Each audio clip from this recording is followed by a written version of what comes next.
Hello all, welcome back to Aakas cooking. Cheese garlic bread ಬನ್ನಿ ಹೇಗೆ ಮಾಡೋದು ಅಂತ ನೋಡೋಣ. ನಾನಿಲ್ಲಿ ಒಂದು ಫುಲ್ ಗಾರ್ಲಿಕನ್ನು ತೊಗೊಂಡಿದ್ದೀನಿ. ಮೊದಲಿಗೆ ಪ್ಯಾನಿಗೆ 2 ಟೇಬಲ್ ಸ್ಪೂನ್ ಆಯಿಲ್ ಹಾಕಿಬಿಟ್ಟು ನಾವು ಸುಲಿದಿಟ್ಕೊಂಡಿರುವಂತಹ ಗಾರ್ಲಿಕನ್ನು ಹಾಕಿಬಿಟ್ಟು ಚೆನ್ನಾಗಿ ಫ್ರೈ ಮಾಡಬೇಕಾಗತ್ತೆ. ಇದು ನಮಗೆ ಫುಲ್ಲು ಬ್ರೌನ್ ಕಲರ್ ಆಗಬೇಕು, ಅಲ್ಲಿವರೆಗೂ ಫ್ರೈ ಮಾಡಬೇಕು.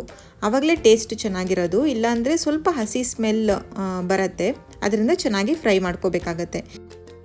ಫ್ರೈ ಮಾಡ್ಕೊಂಡಿರೋ ಗಾರ್ಲಿಕನ್ನು ಒಂದು ಬೌಲಿಗೆ ಶಿಫ್ಟ್ ಮಾಡಿ ಅದನ್ನು ಚೆನ್ನಾಗಿ ಮ್ಯಾಶ್ ಮಾಡ್ಕೋಬೇಕು. ಫುಲ್ಲು ಸಾಫ್ಟ್ ಆಗೋ ಥರ ನಾವು ಇದನ್ನು ಮ್ಯಾಶ್ ಮಾಡ್ಕೋಬೇಕಾಗತ್ತೆ.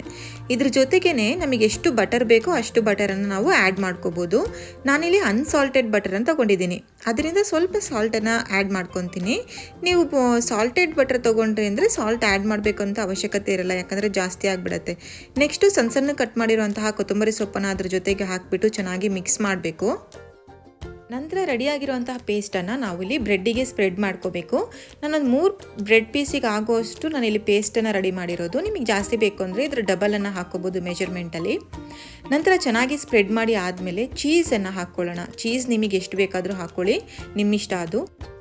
ನೆಕ್ಸ್ಟು ಬಿಸಿಯಾದ ತವಾದ ಮೇಲೆ ಬ್ರೆಡ್ಡನ್ನು ಹಾಕಿಬಿಟ್ಟು ಚೆನ್ನಾಗಿ ಟೋಸ್ಟ್ ಮಾಡಬೇಕು. ಲಿಡ್ ಕ್ಲೋಸ್ ಮಾಡಿ ಟೋಸ್ಟ್ ಮಾಡಿ, ಯಾಕೆ ಅಂತಂದರೆ ಚೀಸ್ ಚೆನ್ನಾಗಿ ಮೆಲ್ಟ್ ಆಗುತ್ತೆ. ಇಲ್ಲ ಅಂದರೆ ಕೆಳಗಡೆ ಎಲ್ಲ ಸೀದೋಗುತ್ತೆ, ಮೇಲ್ ಚೀಸು ಮೆಲ್ಟ್ ಆಗಲ್ಲ. ಅಷ್ಟೇ, ಚೀಸ್ ಗಾರ್ಲಿಕ್ ಬ್ರೆಡ್ ರೆಡಿ. ಸ್ವಲ್ಪ ಚಿಲ್ಲಿ ಫ್ಲೇಕ್ಸ್ ಹಾಕ್ಕೊಂಡು ತಿಂತಾ ಇದ್ದರೆ ಸಖತ್ತಾಗಿತ್ತು.